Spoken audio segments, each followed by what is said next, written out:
ये 3 कहानियां बदल देंगी आपकी जिंदगी। एक सफल हस्ती से किसी ने पूछा कि आपके गुरु का नाम क्या है। उन्होंने कहा कि मेरा कोई गुरु नहीं है, क्योंकि मैं हर दिन और हर पल सीखता हूँ। वह व्यक्ति नहीं माना और गुरु का नाम जानने की जिद करने लगा।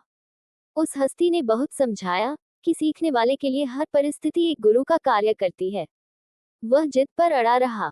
सफल हस्ती ने आखिर हारकर कहा कि चलिए, मैं तुम्हें अपने कुछ गुरुओं के बारे में बताता हूँ। मेरा पहला गुरु एक कुत्ता था। एक दिन मैं नदी के किनारे पेड़ की छाया में आराम कर रहा था कि एक कुत्ता आया। वह प्यासा था। कुत्ते ने नदी में झांका तो उसे पानी में उसकी परछाई नजर आई। उसने उसे दूसरा कुत्ता समझ लिया और उससे डर गया।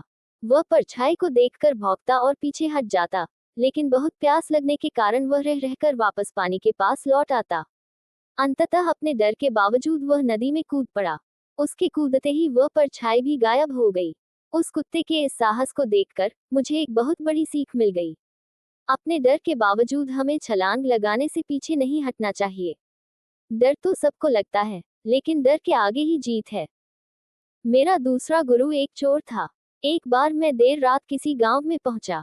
वहां कहीं रुकने की जगह नहीं मिली। तभी मैंने एक आदमी को देखा। वह दीवार में सेंध लगाने की कोशिश कर रहा था। मैंने उससे ठहरने की जगह के बारे में पूछा। उसने कहा कि इस समय आपको कहीं आसरा मिलना मुश्किल होगा।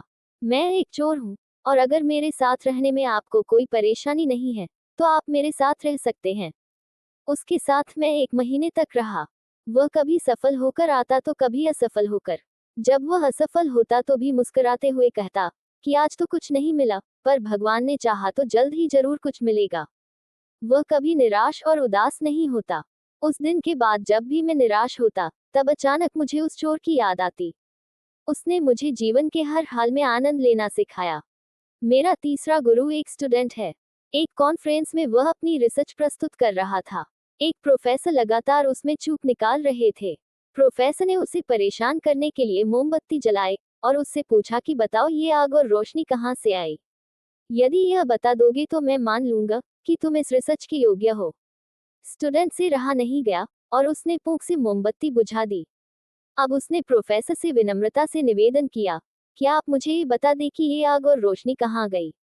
तो मैं ये मान लूंगा कि आप सिखाने के योग्य हैं। प्रोफेसर को गलती का एहसास हुआ और उन्होंने स्वीकार किया कि वो सिखाने के लिए तैयार नहीं थे। उस दिन मुझे एहसास हुआ कि कोई भी, कभी भी और कहीं भी हमें सिखा सकता है। हमें सीखने के लिए लगातार तैयार रहना चाहिए। ये 3 कहानियां हमें सिखाती है कि जीवन को बदलने के लिए बड़ी बड़ी पौधों की जरूरत नहीं है। मैंने ये काफी करीब से देखा है कि जो लोग नया अपनाने को तैयार रहते हैं, वे ही लोग बड़ी सफलता हासिल करते हैं।